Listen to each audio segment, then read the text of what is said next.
Hello, Nikki the Death Doula here, and happy New Year's Eve, everybody. So, this is the last episode of season 7. Thank you so much for sticking with me this season. I know things did not go the way I'd intended for the end of the year, obviously, and this wasn't exactly what I had kind of intended to either rebroadcast or hopefully at least record 1 or 2 new episodes for the end of the year for holidays and New Year's and all that good stuff. But it's not going to work out this year. But that's okay. I'm still here. I'm still recording this right now. And I will have some great new episodes coming up after my little break in season 8. So I'm going to now rebroadcast the episode actually from this year. We're going to go back to the beginning of the year, and this is episode number 112, Happy New Year.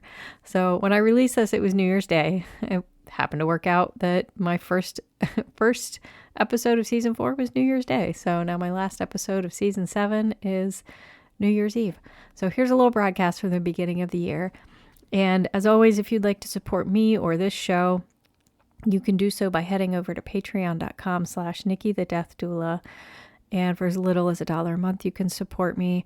If you sign up for $10 a month or more, I will send you a journal and some stickers. That is for really just through the end of this season. So if anybody gets that in before I start season 8, I will happily send that to you. So thank you so much for tuning in. And here we are with episode 112. Happy New Year.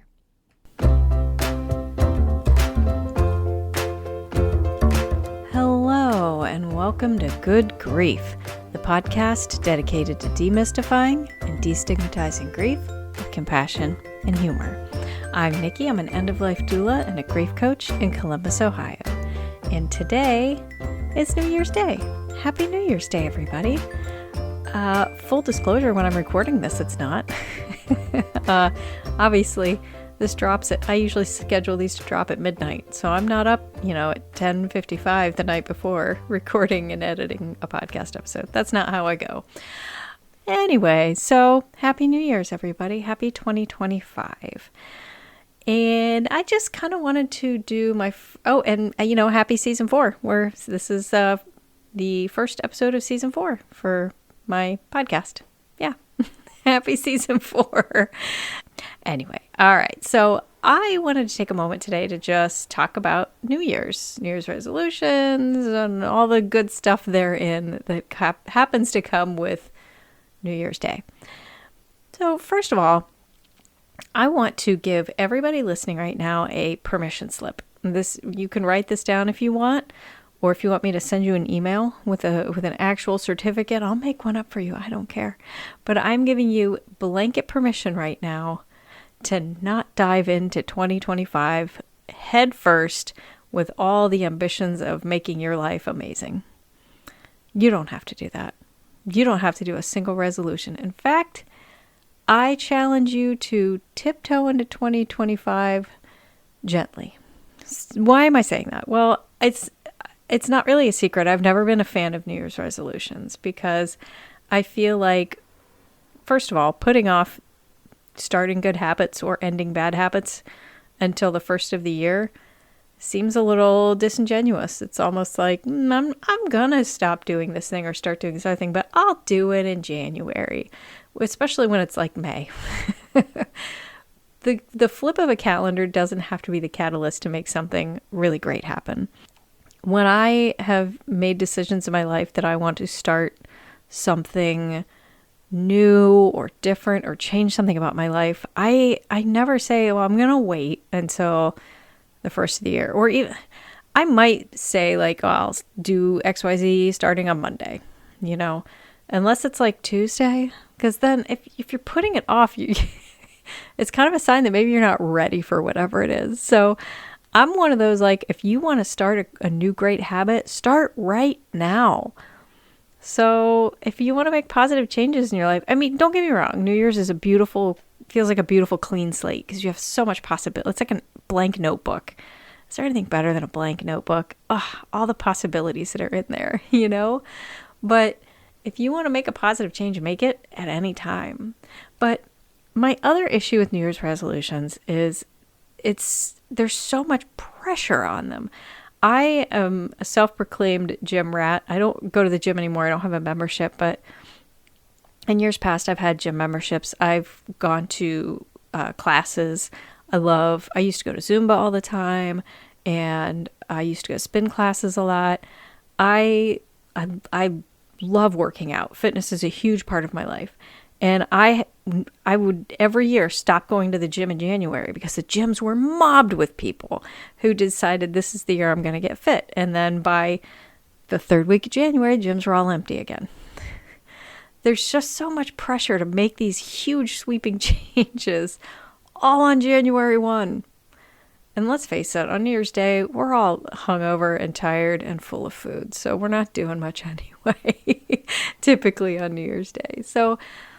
But this can be true of anything in your life. You know, if you put these impossible parameters on them, you're never going to reach your goal.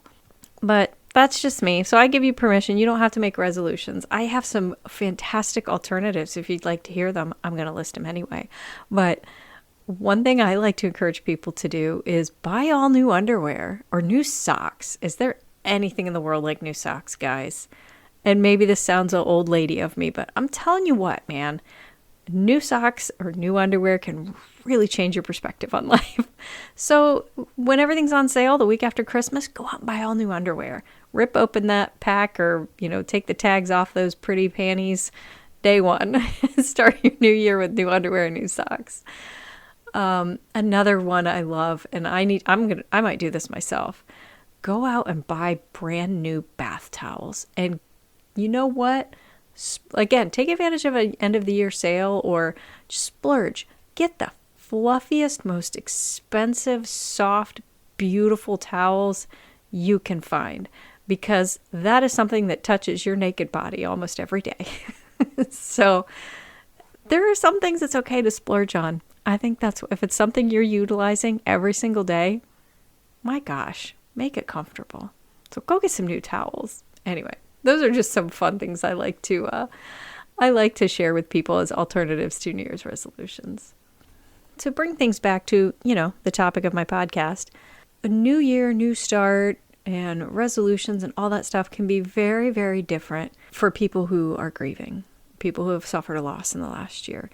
It can mean that there's something about just turning the page on a new calendar or opening up a new calendar that does so much in our brains and our hearts and our minds. And flipping over that calendar after a loss can feel like just that much more distance between you and the person or the thing that you've lost. So that calendar flip isn't always a nice, big, beautiful, clean slate for new, amazing things to happen. It's 1 year more without this person or this thing in your life that you've lost. And that's hard.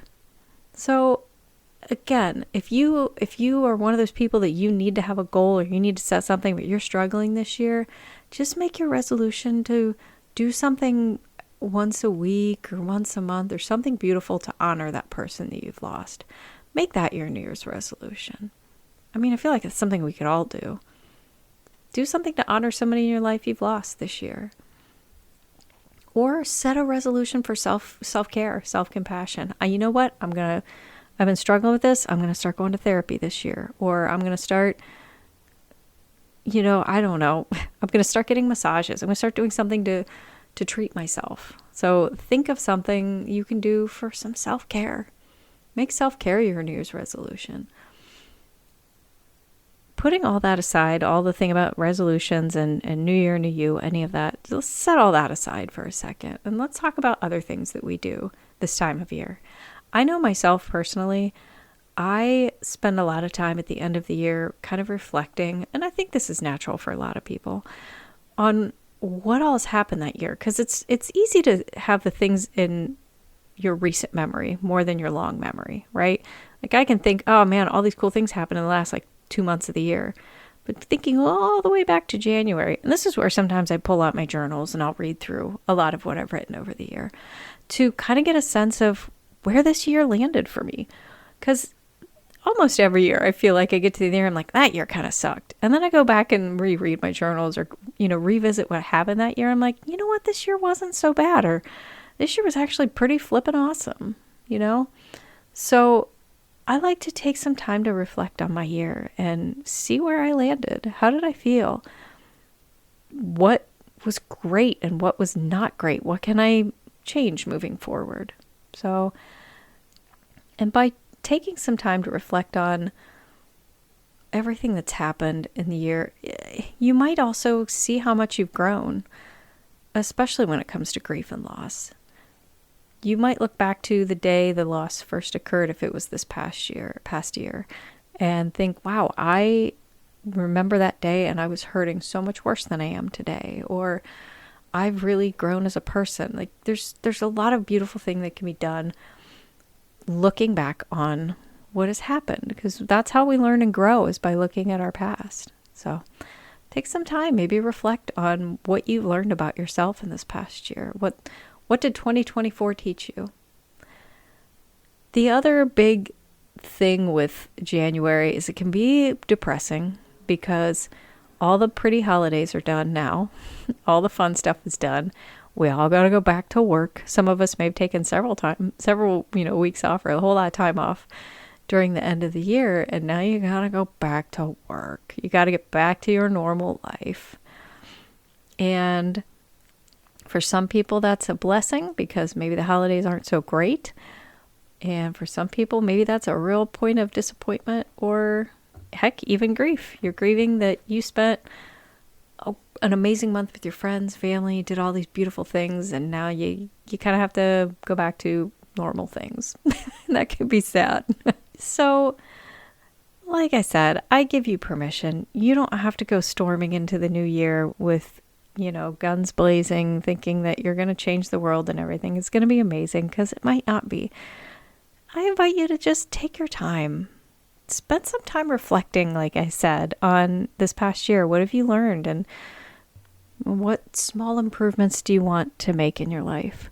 But regardless of all that, if you are grieving, if you have suffered a loss, if you are just not in the frame of mind for any of all this crap, that's okay. If I were to ask you to set a New Year's resolution for yourself any year, it would be, this year I'm going to cut myself some more slack. So that's really about it. As far as myself and this podcast, I foresee no big, broad changes on the horizon for me, my business. Well, maybe some for me, but as far as this podcast goes, I'm not going anywhere, you guys. I'm staying right here. And believe me, I have had days where this podcast is a lot of work. I mentioned that, I do everything on my own here. I don't have a crew. I don't pay anybody to do any of this work. I literally do all of this myself. I make the social media posts. I edit. I record. I do everything. The only thing I didn't do is write the music, which I mention at the end of every episode where that came from. So other than that, I'm doing this all myself, and it's a lot of work. And there's so many times where I feel like this just is more work than it's worth. And I outside my Patreon, I don't make a penny on this podcast. There's no ads, as you can tell. If there are, whatever streaming service you're listening to, put them in, and I'm not getting a cut. So send them a nasty letter. But I don't get ad revenue. I don't have sponsors. None of that. This podcast is because I want to do it. But I every now and then I hear from one of you who have taken the time to either write me an email or reach out through my socials or my website, and just, you've said some beautiful things, and you've told me how much this podcast has helped you or impacted you, and that's why I keep doing it. Yeah, it's a lot of work. Yeah, sometimes I get annoyed when I'm like, oh my God, I gotta go record another episode, but I know that it's helping people, and that's the only reason I started it. That's all I wanted out of this. I wanted to help people feel less alone in their grief. So here I am. So I have no intention of going anywhere at this time. My husband and I are hoping to move at some point. I don't know if that's going to happen this year. I don't know the feasibility of it, but we're hoping to get out of here. And my business, everything I have will stay the same. I started my caregiver group. I'm really hoping that grows. I'm really hoping I get some people on there because I want to help. But that's about it. I don't do any grandiose resolutions. I think I am going to go buy some towels though. I get some nice towels. But pro tip, if you do buy yourself all new towels and you have all your old towels, donate them to an animal shelter. Don't just take them to the thrift store. Animal shelters are always looking for towels. There you go. You're welcome. And the dogs and cats and animals of the shelters thank you as well. All right. You guys, that's all I have for this week. I just wanted to say a very happy new year and remind you that you are all beautiful human beings. I see you and your grief, and you're not alone. Because what do I say at the end of every episode? Speaking at the end of the episode, we are there. So now it is time for the Death Deck. Actually, nope. I'm going to pull one today from the End of Life Deck. Woo. Okay, shuffle these up here. Whoop. Pull one at random. Drop it on the desk. Ooh, here's a good one. Oh, and you know what? This can be a New Year's resolution. Are there any conversations you haven't been able to have that are on your mind? A, nope, I've always been an open book.